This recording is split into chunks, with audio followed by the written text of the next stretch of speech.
Welcome to the first edition of the Praguttara Dialogues by the Indian Futures. This dialogue is an attempt to bring forth the issues concerning the northeastern region of India, its polity, history, society, and culture to the national discourse. The tyranny of distance associated with the Northeast has to end in New India, and this dialogue is an attempt towards that direction. So, in the first episode of this dialogue, we have decided to talk about a person who has been synonymous with the political idea of the Northeastern region for quite some time in the last decade. And who better to talk about him than somebody who has written a very great biography on him very recently. The book is Himanta Biswa, From Boy Wonder to CM. He's the man who is the talk of the town related to Northeast in the national audience. And to discuss this book, we have today with us its author, Ajit Datta.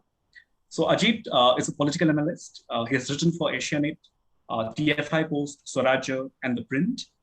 He appears on television debates as well. Ajit is one of the faces behind The Frustrated Indian, a popular voice on politics in the social and alternative media space. He has also co-founded the Pondi Lit Fest, which has emerged as one of India's foremost literature festivals. And for those who follow him on Twitter, they know about his sharp political commentary on Indian political issues. So Ajit, welcome to the Praguttara Dialogues by Indian Futures, and we are really honored to have you in our inaugural audition. Thank you so much, Subhrangshu, and I'm really happy to be here for your inaugural edition. Thank you. So let us start with the very basic question, and which is, I think, the most important, that why an author from Puducherry decided to write about Himanta Biswa, a political leader from Assam, the Northeast. Why people of India needs to know about Himanta Biswa, and what was your process, your idea, your motivation, research behind writing this book? If you can elaborate on that. Okay, so actually, I have been interested in politics since a very young age, and this genre of writing, political biographies, has always been my favorite genre of books. And within this particular genre of political biographies of contemporary politicians who are still very much in the game, has been my all-time favorite genre. So this is something that I always wanted to do. It was on my bucket list that I probably should do a project where I write a political biography of a politician who is very much in the game, a contemporary leader. And I did not, amongst everybody who continues to be in the game right now, Himanta is definitely amongst the most interesting politicians for a variety of reasons. Therefore, he was quite an obvious choice for me.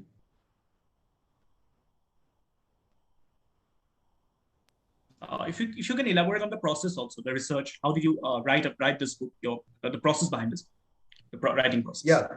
So actually, I mean, once I thought that he would be a very interesting subject for this project, I just directly asked him if I could.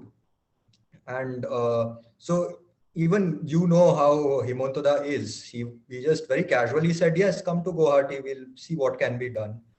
And yeah, he would just respond on WhatsApp. Yeah, it's fine. Yeah, exactly. Exactly. So he's very approachable. He's very open to ideas. So he was very welcoming. He welcomed me to his home. I stayed there for almost 2 or 3 weeks. I got a chance to see up close how the man functions, which is a very important aspect of his story, because the way he functions is itself very different from a lot of other leaders, and more than that, it's very different from the idea that somebody has of a politician. If you don't know somebody like that, and if you've not had the chance to see a mass leader like that up close, so that really gave me a sense of who the man is, how he works, what he does, what kind of people are around him, etc. And it also gave me a chance to talk to the people around him. It gave me a chance to talk to others in Guwahati, in Assam, who have been a part of his life, or who have been a part of different phases of his life, from his childhood right up to his current politics. So yeah, that was the process. I had a chance to see him function up close, to speak with him constantly. to be around him, to listen to him recount uh, about his life. I had a chance to speak with a lot of people who've been there, interview them as well. So that was the process of writing the book. Yeah, actually, what really struck me was that, in fact, that's the same thing I had messaged the main man also. That I being an Assamese, I couldn't have written something better than this. That you have done complete justice to his whole story, because you have covered all the aspects from his childhood to today's current politics, and it's actually also Thank you so much. Yeah. also a story of Assam's political history also. The way you have covered the illegal immigration, and then the Hiteswar Hoikia era, the Torun Gogoi era, and the BJP. So this is, if someone from outside Assam also reads it, he will know the entire political history from Himanta. Exactly. So actually, what you raise a very important point, because, and I've even written about this in the introduction. I often got lost in whether I was writing his story or whether I was writing the story of the state's politics itself for the last, since the time of the Assam movement, because both the stories are so intertwined that one doesn't know whether they're writing one man's story or whether they're writing the political story of the entire state. He is such an important part of it.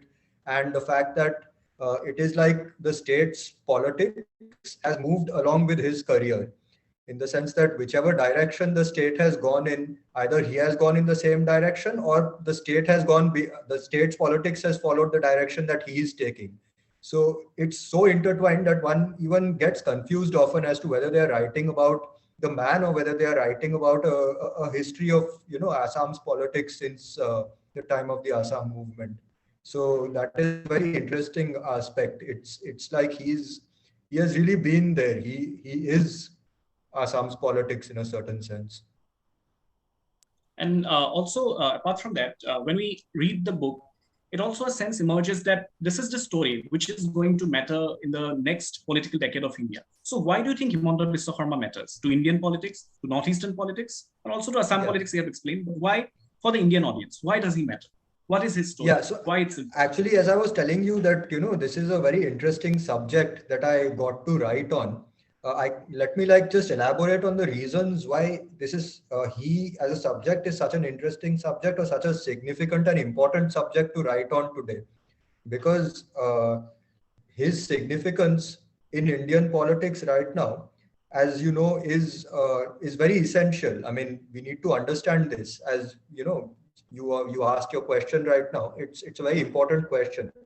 So basically, there are 4 transitions that I've spoken about, which are taking place today in Indian politics. And he has somehow emerged at the forefront of all these transitions that are taking place. So the first big transition is a transition that began in 2014 with the advent of the BJP and with the advent of Narendra Modi as Prime Minister. So basically, this transition is a transition from Indian politics, from being a Congress-centric domain to becoming a BJP-centric domain.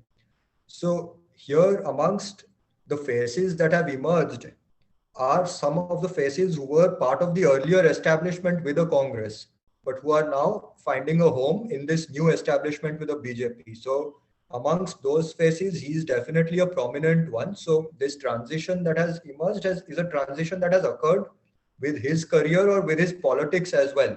So he, in a sense, is a symbol of this transition. Now, the second transition, which is a very important transition in Indian politics, which has again occurred after the BJP's advent at the center, is that the Northeast as a region, which was very neglected, as you know, there was, for all the Congress years, this was very common that, this is a region that is getting stepmotherly treatment for various issues, etc. That is definitely no longer the case. In fact, the current government has made this region as a national priority, because they understand that, this region is vulnerable. This region is, despite being vulnerable, a very strategic region for the country. It is a region that is an important part of our civilization, but it has been neglected for so long. It has not received the treatment that it should receive. And therefore, there is this very important transition, not just at the level of the government, where, several projects are being expedited, work is being expedited, people who are in the fringe are being brought back to the mainstream, etc. But even at the level of politics, where the BJP has made a real effort, to establish itself in this region. So there, again, for even at the level of the party, this has become a big priority for them, that we will have governments in this region. We will be in alliance with others who have governments in the states where we don't have our CM, etc. So this has become a national priority for the government and the party. The third reason, of course, is that again, with the advent of people like Narendra Modi, Amit Shah, etc. at the center, you have a phase in Indian politics where suddenly merit is what sort of takes precedence over dynastic rule or entitlement or things like that, where you used to become somebody because of who your father was or your grandfather was, etc. But today you become somebody based on your performance. You become somebody based on what you are able to bring to the table. Your past, your family's past, etc. does not matter. It's become a domain of merit. So because of this transition, once again, you see that in the Congress party during the time where Tarun Gogoi was the chief minister, probably in that entire period where, since the early 2000s, right up to the time where the BJP came to the center, Himanta Biswa Sharma would have been amongst the most prominent victims of this dynastic politics that was there in the country, because clearly this was the man who was winning all your elections. This was the man who was practically running the state. But at the same time, you were refusing to give him any responsibility. Why were you refusing to give him any responsibility? Because the chief minister's son had to be promoted, not this man. Uh, so those were the reasons why, like, his career or his ambitions were taking a back seat, because the leader's son had to, find a path to leadership. So he was one of the prominent victims of this kind of politics. And now when he has shifted there, he has been given responsibilities that befit his capabilities, whether it is political responsibilities where you have been given the mandate to take the NDA and spread it across the region in the form of NEDA, or whether it was ministerial responsibilities under Sarbanan Sonowal first and now as the chief minister of the state itself. This is a party that has recognized merit. It has recognized talent over dynastic values, entitlement, etc. So this is the third transition of which he has emerged as a face. And the final transition is the transition of the BJP itself. So the BJP traditionally, according to a lot of commentators, this was a cowbelt party. Even up to 2014, the first time that it won the general elections was in the 1990s, or at least it formed a government in the 1990s. The second, this time with the second person after Vajpayee ji in the form of Narendra Modi in 2014. Once again, you had this party which has come to power with a full majority, but which is not present in every part of the country. Its presence is still limited to a certain states. It is another thing that it has managed to form a government, but it was almost completely non-existent in many states. Now, after it has come to power, this dynamic, Amit Shah and Modi have tried to change this dynamic. They have tried to, make sure that this becomes a pan-India party with a presence in several states. And as you saw right after the 2014 elections, they managed to form a government in Maharashtra with their own chief minister. They managed to do the same in Haryana. Now they have made massive inroads in many states where they did not exist. Fine, they lost the Bengali elections. That's a separate thing. But they have emerged as a principal opposition there. They have emerged as the principal. They have emerged as the second main or the second most important party in Telangana, in Odisha. They've emerged as number 3 even in Tamil Nadu. But this part of the country, the Northeast, was also a part where they did not have much of a presence before 2014. And here again, they have today emerged as the main political force in this part of the country, in this region. And it is very interesting because without any presence before 2014, despite the fact that there was no presence before 2014, or hardly any presence before 2014, this was the first part of the country that became Congress Mukt in a sense. The famous slogan of Congress Mukt Bharat, Northeast was probably the first part in India that became completely Congress Mukt, because all the Congress governments within 2 years of the NEDA coming about, were, swept outside, swept in the Modi wave or whatever you want to call it. And even there, Himanta Biswa Sharma has emerged as a person who has carried this forward as the head of NEDA, etc., as the person who even played a very important role in bringing the BJP to power for the first time in 2016.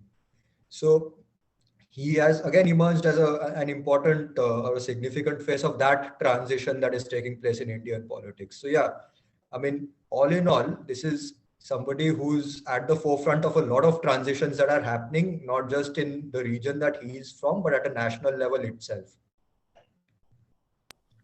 Yeah, that's a very important answer because you have laid out all the political ingredients of why Himanta Biswa Sarma is important. So that actually brings me to another query that I have in my mind. That from what do you assume of it? That generally we have this notion about the ideology of Himanta Biswa Sarma. What is his ideology? I mean, from people of Assam, we'd be having a perception. For people of India, there might be a different perception. Also, there's always a chatter that why Himanta Biswa Sarma succeeded in BJP despite coming from the Congress or the Assam movement culture. So why was he able to seamlessly adapt to the BJP culture where many others were not able to do that? And also, what exactly is the ideology of Himanta Biswa Sarma for Assam and also for the Indian perspective? If you can throw some light on that. Yeah, so actually, this is one. Actually, thanks for asking this, because this is an important part that I missed out in the beginning, because this is actually one of the reasons that sort of drove my interest into his politics and him as a person. Because you see that after the emergence of Prime Minister Modi on the national scene, many people from many parties have switched to the BJP. However, not everybody has been able to make such a mark, and even amongst the very core BJP supporters, all these people who have come from other parties are always seen with a lot of skepticism, with a lot of doubt. But this is one man who has been completely embraced by the most radical supporters of the party, to the extent that such endorsement and such support, a lot of the existing leaders in the party have also not gotten from the supporters. So this is also a very interesting phenomenon which I wanted to explore. And basically, let me sort of like tell you from what I found by like telling you parts of his story from the beginning. So see, he emerged into the public life, as you know, as a little boy at the age of 10, as part of the Assam movement or the Assam agitation. Now, this was an agitation that was primarily aimed at stopping illegal immigration, or in fact, even getting rid of the illegal immigrants from the state. So that part of the ideology has remained a constant, and it remains a constant even today.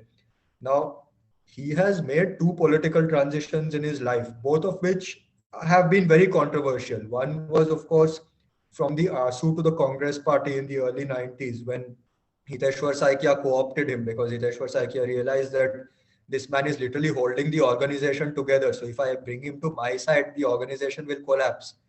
And the other was, again, his transition from the Congress to the BJP, where there was a similar realization on the BJP's part that this man is holding the Congress's organization together. If we bring him to our side, the Congress will completely collapse on the other side.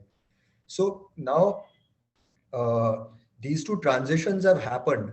However, if you look at his stance at a personal level, when he transitioned from the ASU to the Congress, there was definitely a realization that agitation is not the way forward.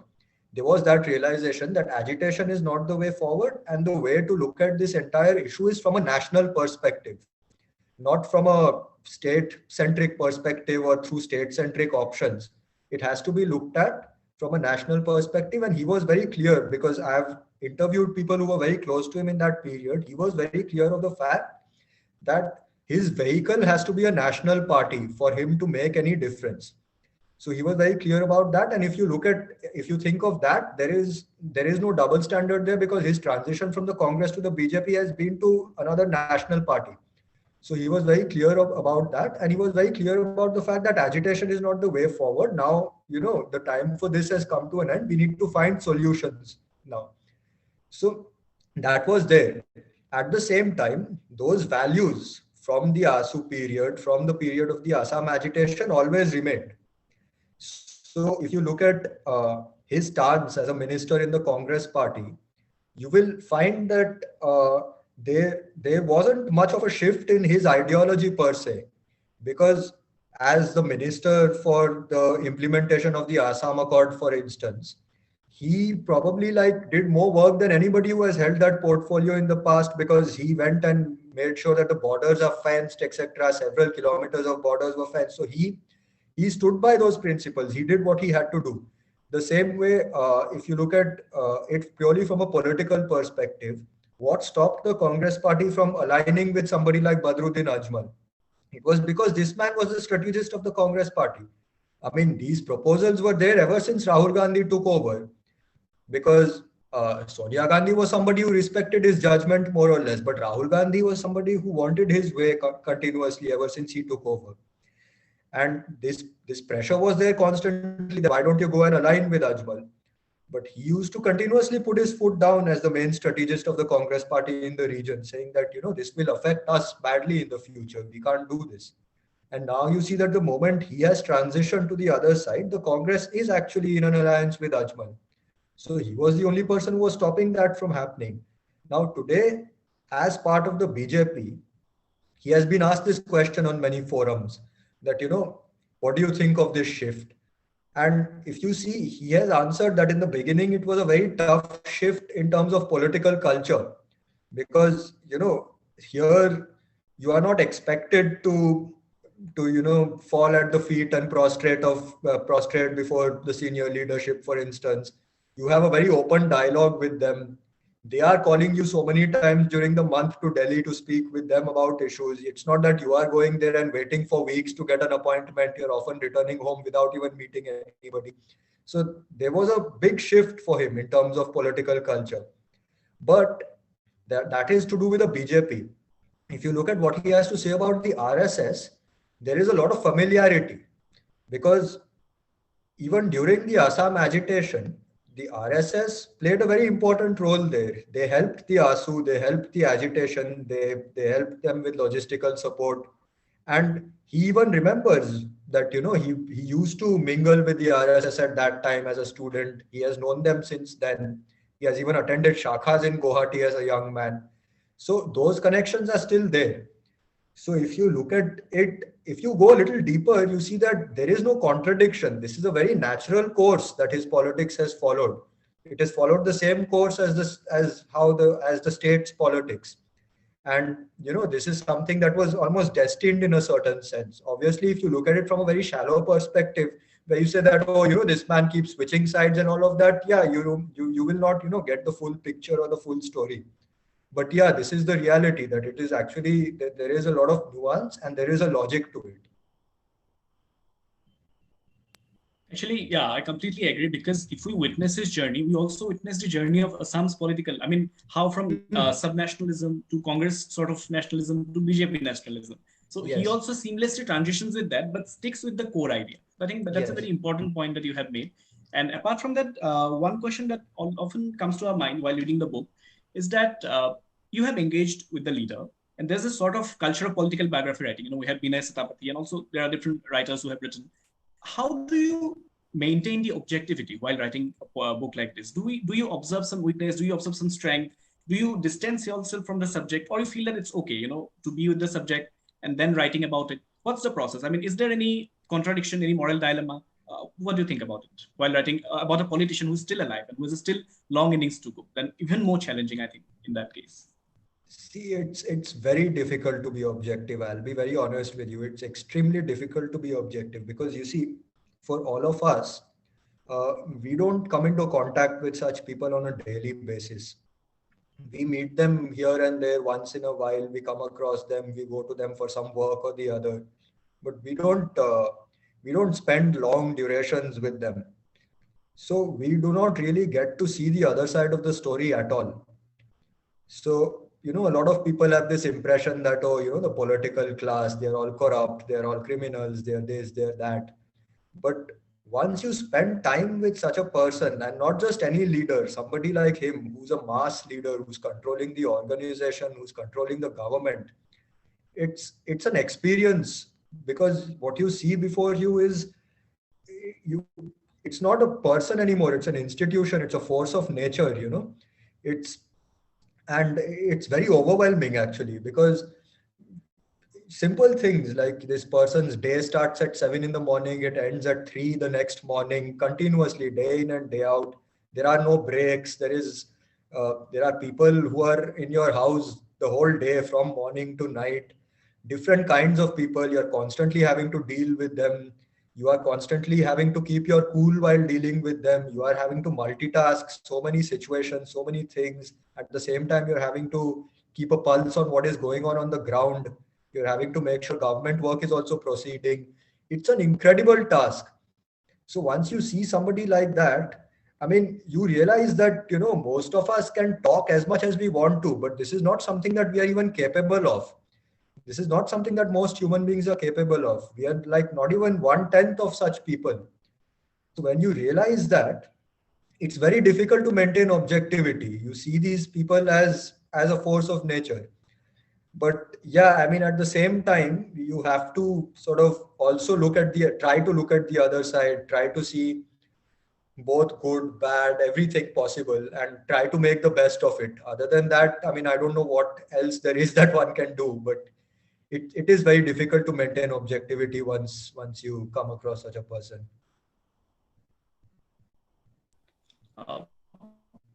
No, your answer is really great because when I read the book, I see certain instances that you have explained from 90s, from some cases from the 2000s which have been solved. So I get a sense that you have really delved into the entire character, not just, it's not a hagiography. This book gives the other side of Himanta, which critics might say, and also you give the holistic picture from his perspective, from others' perspective. So it's a really honest attempt in my personal view, because you have discussed all those issues, which I've often talked about in Assam, might not be known outside, but you have talked. And you have tried to understand the person, how there might different shades and different colors, but you have tried to understand the person. That actually brings me to the second other question, that when we read about Himanta Biswa Sarma in this book, and also from our personal interactions, we see somebody who has been an orator from his childhood days. He's a mass organizer. He's a political animal.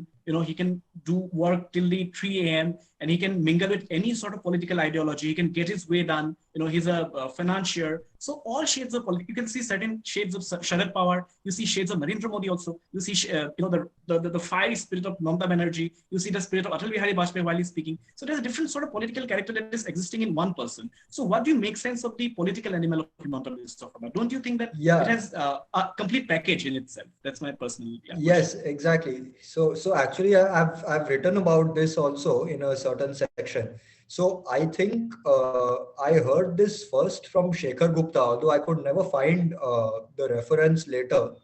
So, but I heard this first from Shekhar Gupta when he described Himanta Biswa Sarma as a combination of Pramod Mahajan and Nitin Gadkari. Yeah, he said this during the Assam election in the NDTV program. So he made this comparison between these two. Yeah. Okay. Yeah. So this comparison. So yes, I mean, we find that there are a lot of traits that are known to be traits of, let's say, somebody like Pramod Mahajan and somebody like Nitin Gadkari, which are very present in Himanta. So for instance, if you look at Pramod Mahajan, he's supposed to have been a very clever backroom operator who was able to manage a lot of things behind the scenes, strike deals, etc. And this is something that is obviously a very important part of Himanta Biswa Sarma's politics. Now, if you look at Nitin Gadkari since 2014 has always been touted as one of the best ministers in the Modi government. This is a man who gets things done on the ground. He delivers. He's built the best highways. He's changing the face of infrastructure in India, etc. Now, for a lot of people outside Assam, Himanta Biswa Sarma is only known as a political wizard or as a civilizational warrior, but his administrative side is something that only people in Assam know. And he is considered to be amongst the best administrators that there is, in fact. Whether it was the health ministry that he held under Tarun Gogoi and how he transformed the health sector, whether under Sarbanand Sonowal, the way he really, used the PWD ministry to uplift rural infrastructure in the state. Now as chief minister, the way he's cracking down in terms of law and order to clean up the state. He is a fantastic administrator. He understands how to govern, as well as any other fantastic administrator in the country. Therefore, that aspect, which is, which Nitin Gadkari is known for, is also an aspect that Himanta Biswa Sarma has. But I added the names of a few other politicians whose traits are also very visible in Himanta Biswa Sarma. For example, if you look at the late Arun Jaitley ji, who was, of course, somebody whom Himanta Biswa Sarma admired a lot throughout his career. So, Arun Jaitley ji is somebody who has risen the ranks as a student leader, which is exactly the way that Himanta Biswa Sarma has risen the ranks. He is somebody who was known as a legal eagle in the Supreme Court, one of the sharpest lawyers, which is exactly the kind of reputation that Himanta Biswa Sarma also carried in the Guwahati High Court. He was known as somebody who understood the world of finance, the world of commerce, which is also something that Himanta Biswa Sarma is known for. He's somebody who was known to be able to handle the media very well, which is a trait that a lot of the people in others in the party do not have. Now you see that is obviously like a very strong point of Himanta Biswa Sarma. He was known to be able to set the intellectual narrative. Again, Himanta Biswa Sarma is an expert at setting the intellectual narrative in the state. He was known to have connections across the political spectrum. He was known to have connections beyond the political spectrum. Again, these are traits that Himanta Biswa Sarma embodies very strongly. So yeah, those were traits that Arun Jaitley has, which Himanta Biswa Sarma embodies. Now, there are traits that Amit Shah has, which I see also in Himanta Biswa Sarma. For instance, uh, as I was telling you, there were states in which the BJP did not exist in the past. Now, this man has gone and overnight he has turned it into a fortress for the BJP. This is something that you have to be a very grounded and a very clever strategist and leader to achieve, where, in a very quick time, you manage to make a place which does not even know you. You manage to make your party there amongst the biggest parties in that state or in that region. This is again something that Himanta Biswa Sarma has demonstrated constantly in various parts of Assam and in various parts of the Northeast, where whichever party he has belonged to, he has managed to turn that particular region, that particular state around in a very short time.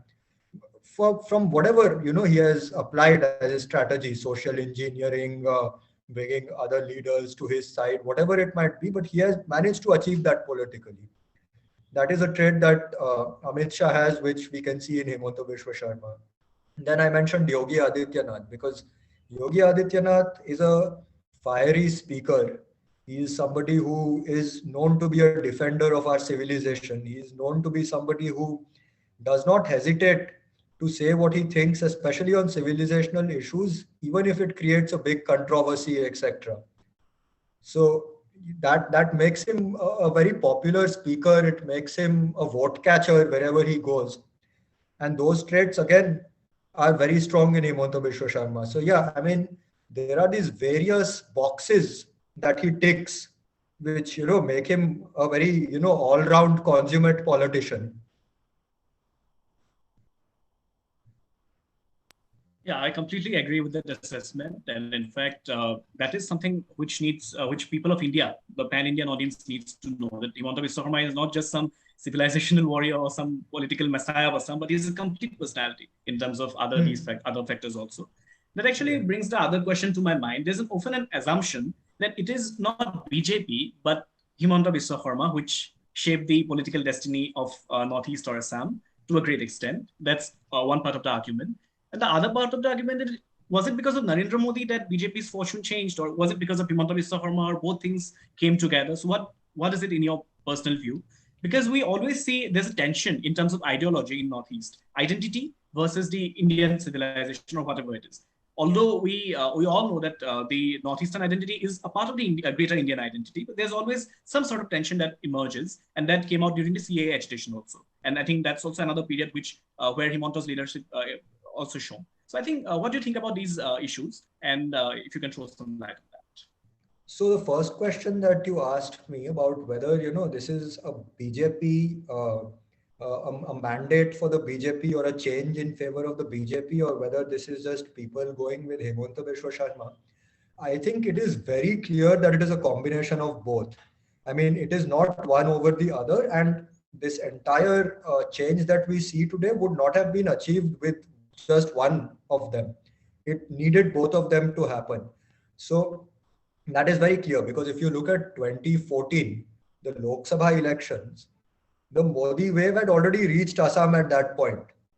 And at that point, out of the 14 seats, the BJP had won 7 seats. And it had come from absolutely nowhere. Now, the argument can also be made that at the same time, Himanta Biswa Sarma did not play a role in 2014 for the Congress at all. In fact, he very consciously sat out of that election, saying that, I will not help the party this time. Let them deal with this election themselves. We'll see what happens. And they saw what happened. I mean, the party was completely, the party's entire organization sort of collapsed without him. So this change or this, how do I put it?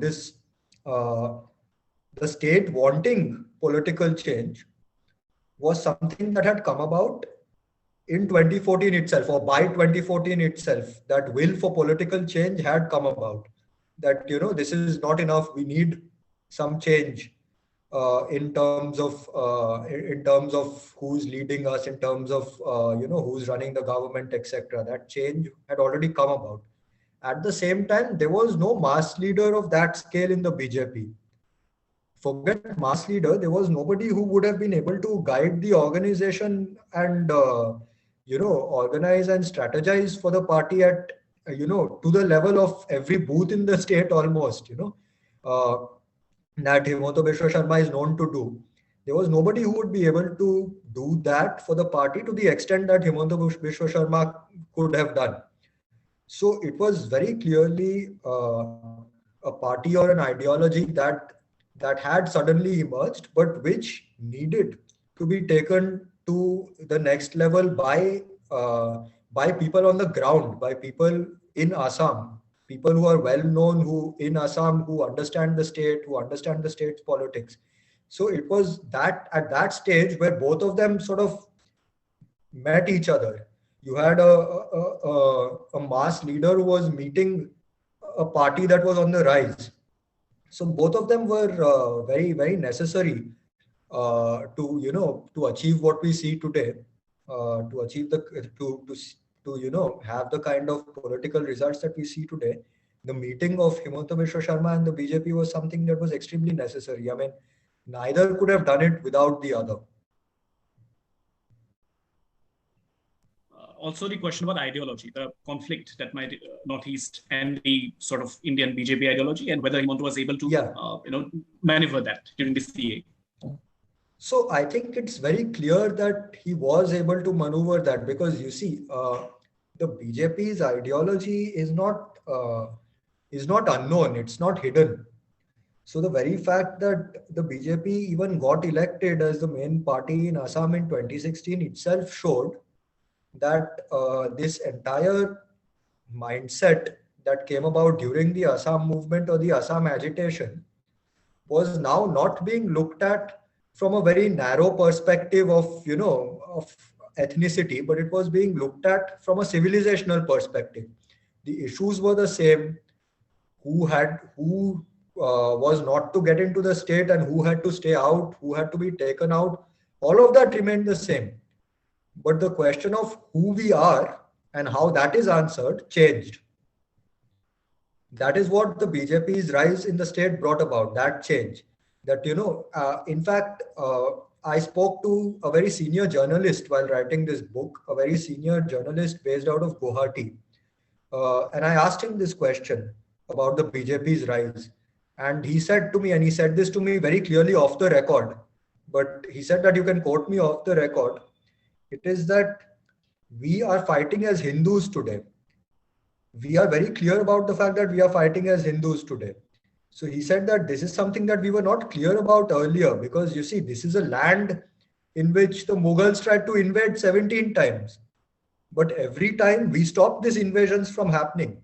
Unlike other parts of the country where, which were ruled and dominated by the Mughals, for instance, or by other dynasties which belong to, which were not native to us, which were outsiders.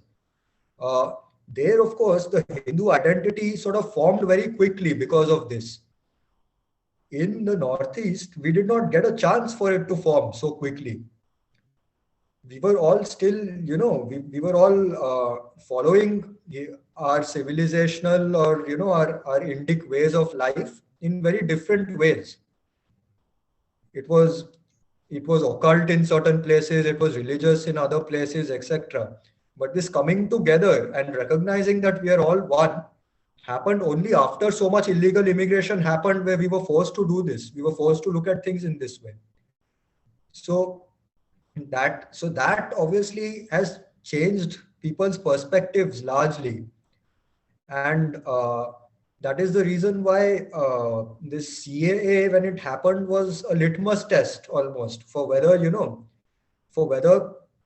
the perspective has actually successfully changed or it hasn't. Now, obviously, the violence that we saw was the kind of violence that had not been seen for many decades, etc. But then we saw people like Himanta Biswa Sharma actually going to the ground and, telling people what this was about. And then 1 year down the line, you had them winning the elections again, which very clearly showed that even if there was a large section which at the onset did not understand what had happened and was, reacted in such a way where they were completely against what was going on, as time passed and, the message was sort of taken to the ground in a very clear way, they understood that this is actually in sync with what their larger ideas are. So yeah, I mean, it very clearly signaled that, the shift has very successfully taken place actually, where people in Assam are also now looking at themselves as Hindus.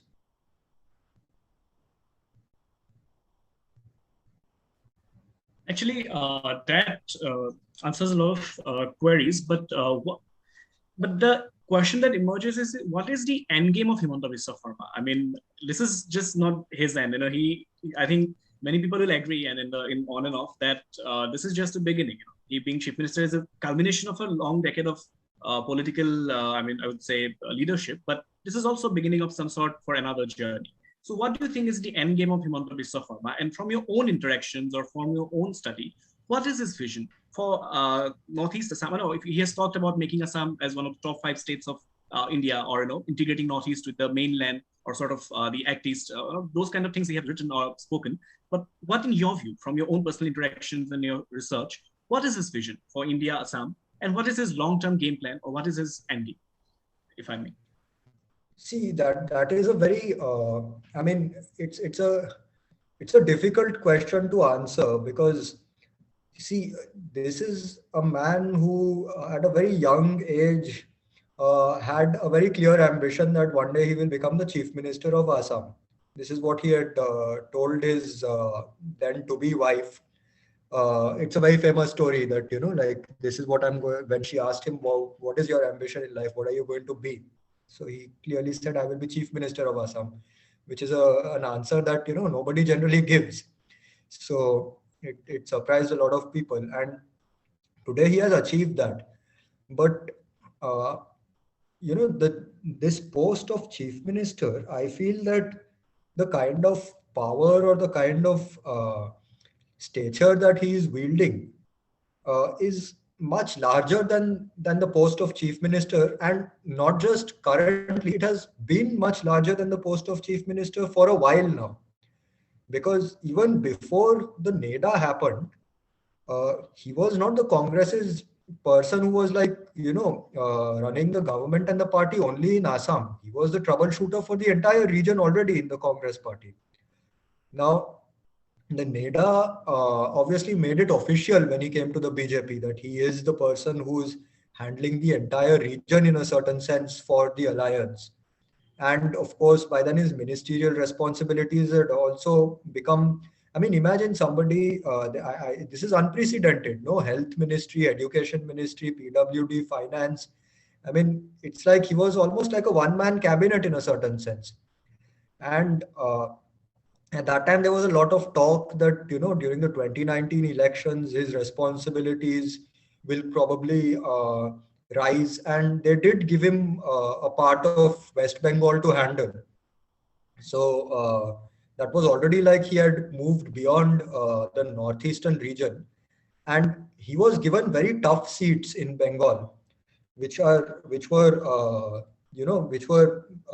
TMC bastions or TMC fortresses. Now, obviously, the BJP did not win those seats, but the BJP was not expecting to win those seats. What the BJP was expecting was that he would give Mamata and the TMC a run for their money there, which he did very successfully.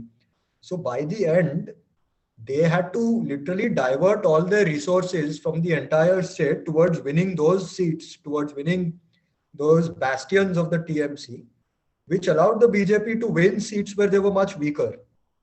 Now he played that very crucial role in Bengal. Now, if you see, after he has become chief minister, he has been at the forefront of the election campaign even this time. So in Uttarakhand, he was there very prominently. He was recently in Hyderabad when there was a big issue that took place there when the BJP president was arrested. And he went there and he was almost like the face of the party there, like the big face who had come there to address the Karyakartas and to take this issue forward. And both these instances were not just one-off instances where he was sent by the party. He went there and he made an impact. I mean, of course, what he said might be controversial, how it was interpreted might be controversial, but he made sure that he was there and he was making an impact on the ground even in those states. So his persona or his stature has already been more than the chief ministers than a normal chief minister, and it continues to be more than a normal chief minister already. Now it is very interesting. I mean, I don't know where this will finally go, and where he will finally end up, but yeah, I mean, this is if you look at it from the beginning itself, this is a trajectory which has only gone up and it is continuing to go up. There is no doubt about that. Also about the question about vision, what you have inferred about his vision in terms of ideas or policy. So see, again, after becoming the chief minister, if you remember the first press conference that he addressed, he immediately told Paresh Barua to come to the table. Now, this is not something that is very easy to pull off, but he has not hesitated to do this. Now, this is not the first time that he's taking part in an exercise like that, because ever since the BJP has come to the center, they have brought about many of these forces which had taken arms and gone to the fringe, etc. They have brought them back to the mainstream, because these people were essentially fighting for their land, their civilization. They are not like, I mean, fine, whatever terms might be used for them, but they are not being treated as terrorists. They are being literally asked to come back to the mainstream and contribute in the mainstream. And he has been at the forefront of this, whether it was the last Bodo Accord also. He was also instrumental in that. He was instrumental in Bodo Accords even during Tarun Gogoi's time, but even this time he was instrumental. So his vision obviously is that there has to be a lot of there has to be stability for the region, long-term stability, which he achieved a lot in the Tarun Gogoi era, but which he wants to take to the next level, obviously. And that is the reason why you see this complete crackdown on the drug mafia, etc., which is also taking place. Because you see, this is something that is very common in the beginning of the terms of many important chief ministers in the country who have been very successful, whether it was Narendra Modi himself, whether it was Yogi Adityanath, whether it was Nitish Kumar. All these people in their first term, they gave law and order a priority, because if you have your law and order straight, if you have that much stability in the state, that is a massive base which helps you progress further. It attracts investment, it attracts it allows people to live lifestyles which are better than than being dominated by crime, etc. So he is also on that trajectory, like these chief ministers, where he's trying to bring that kind of stability for the long run. So that is also there. I mean, that is a very key aspect of his current vision for the state. Secondly, you also see that he has taken up another big challenge where, at an infrastructure level, he will make the state flood free. This has also been attempted by many in the past. But this is something that, for generations of Assamese, this has been a big problem which he has taken up.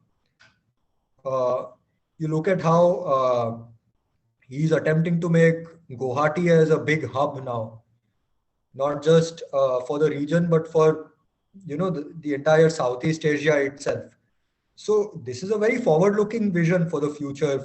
It's a very long-term vision that he has, which he's going about implementing.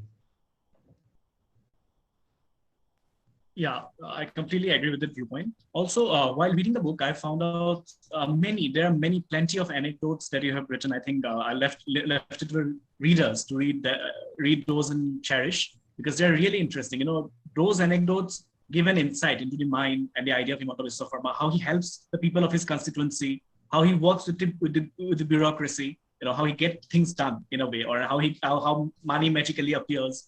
And how projects are completed before deadline. You talk about a medical college, which was where there's supposed to be some national inspection, and he gets it done in a very, with the leadership and all kinds of things. So what do you think is the lesson from this book? If somebody is to infer some lesson, some budding leader, some boy sitting in some Mumbai, Uttarakhand or somewhere, if they read this book of Himanta Biswa Sarma, what are some key lessons, or from these anecdotes, what are some key lessons that they can infer from the life and the times of Himanta? So I think actually I interviewed Mr. Ashok Singhal for this book, who's obviously one of the key ministers in Himanta Das cabinet, and who has known Himanta Das since a very young age.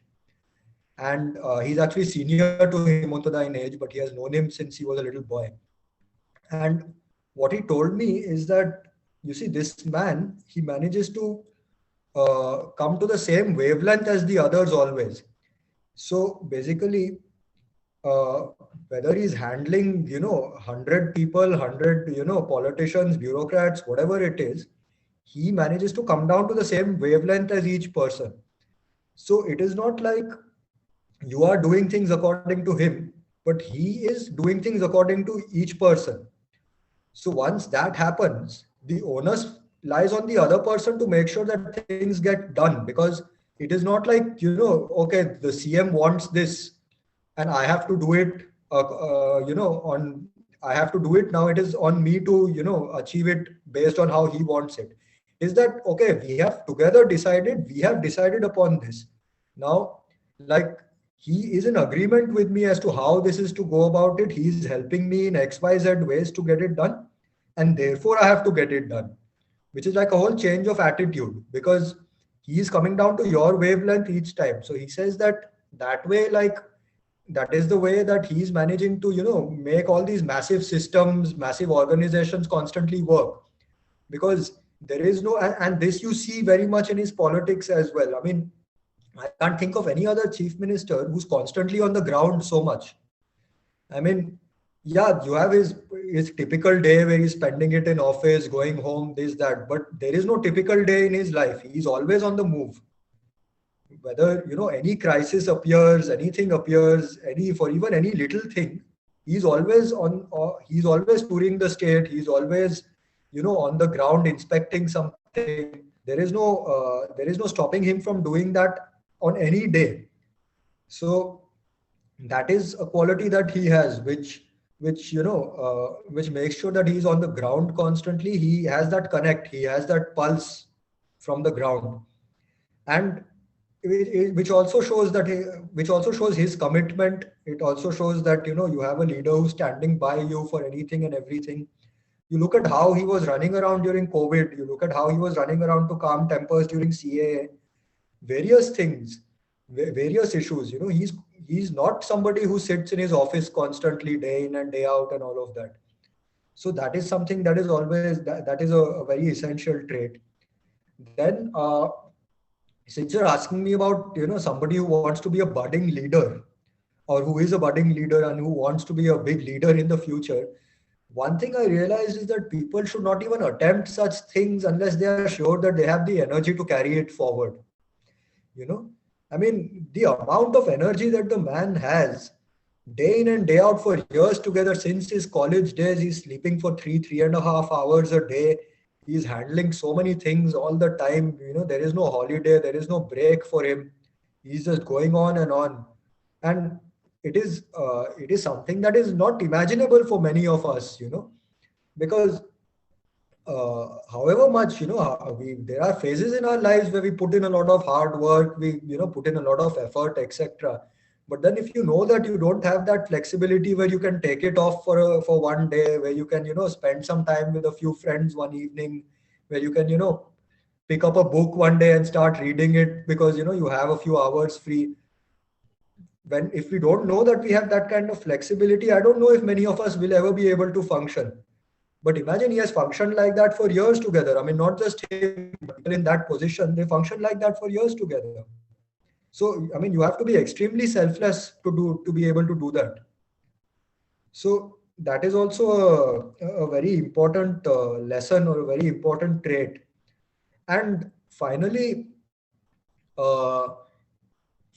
what I witnessed, which is something really amazing, is that he has the ability to play multiple roles at the same time, and he is putting in the same effort in all these roles that he's playing.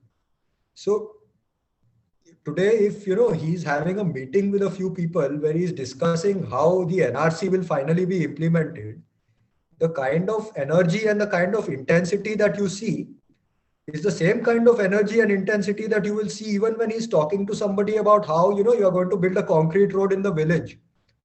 So you can't allow your mind to get bored. So you have to maintain that intensity, you have to maintain that energy for every issue, whether it is a political issue, whether it is a very boring administrative issue. You see, a lot of the glory comes only on the days where election results come, or you go and you form a government which is by negotiating with MLAs, etc. But then for those 4.5 years before that, you are actually putting in a lot of groundwork. Same administratively. Today, COVID hits the state, you perform brilliantly because you have that infrastructure. But then for 15 years, you have been on the ground putting that infrastructure up. So nobody actually sees that the glory in that. But you have had to do that without getting bored, with putting all your energy to it. You have had to do that. So you can't. So those are traits which are not intuitive. If you just look at a politician or a leader, you say, oh wow, this person is constantly winning elections. Oh wow, this person is a good administrator. But the hours and the years put in behind it, which can become very boring to a normal person, is something that he's always willing to put in, come what may. Yeah, that's a really wonderful answer. In fact, that reminds me of his incidents on the PhD viva. I mean, there were reporters apart from the examiners. So the reporters asked, can we ask questions? I mean, this story was told by Anigopal Mohanta, who is his current education advisor. So the guide said that, no, you don't need to answer the questions of journalists on PhD viva. So let them ask. So they asked random questions and he answered all of them impromptu. So juggling multiple ministerial positions, politics, and after that doing a PhD thesis, it's just really amazing for normal people like us. There's a lot of things to learn actually, how to multitask, how to put entire effort in the work. Did you find any negative trait, or I would say not negative trait, but weakness for him, which might hinder his progress? Or I mean, we are not really capable of judging a person from that caliber, but from our own understanding, did you find any weakness? Did you find something that which you think that might create? So one thing that I found, which I heard this from people around him, but which he did not seem particularly concerned about, was his health, obviously, because he's functioning like a machine constantly, and yeah, he does take care of his health in his own way, because he used to play badminton earlier. Now his shoulder is bad. He takes walks around and all of that.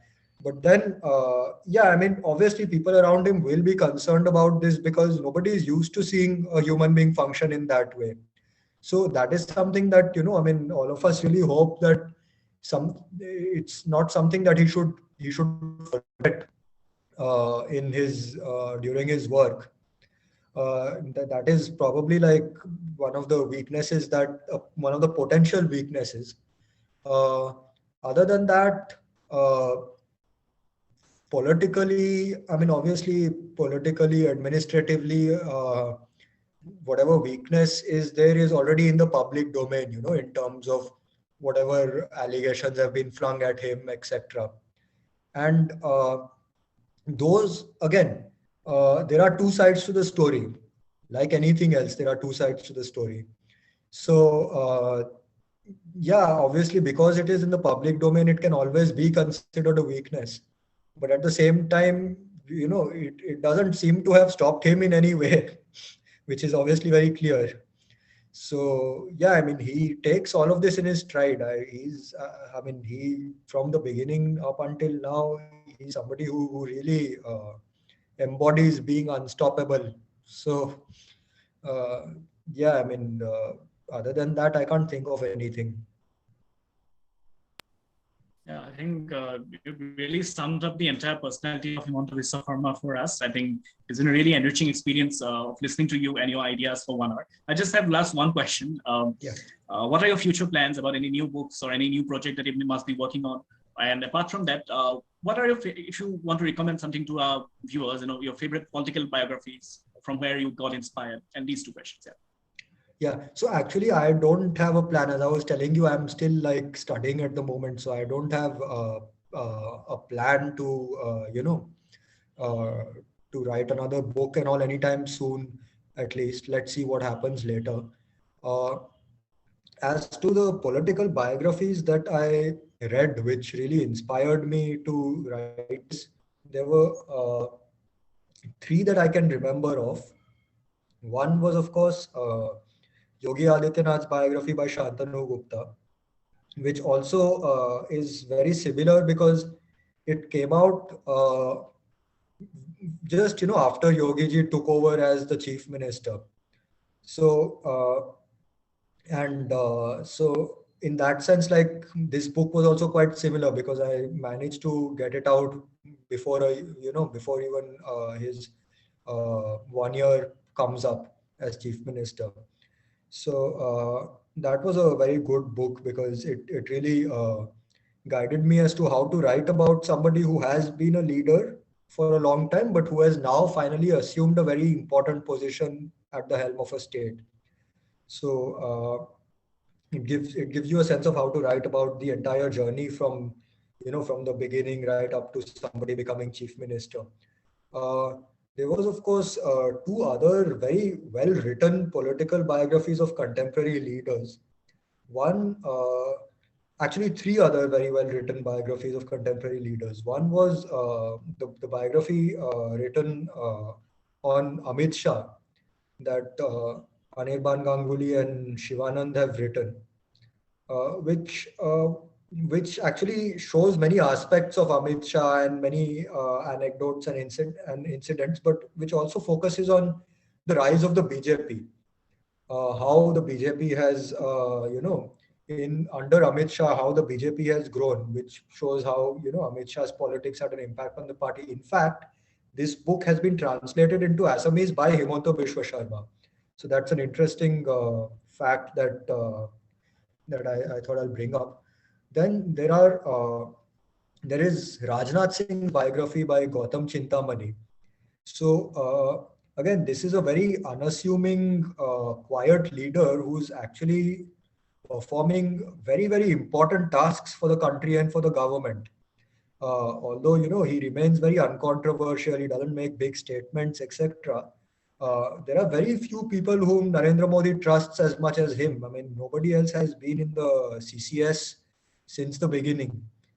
So that was a very interesting biography to understand, who this man really is, quiet, unassuming person, and why he is who he is today. And similarly, there was a biography on Naveen Patnaik also, written by Mr. Ruben Banerjee, I think. He was the editor of Outlook magazine.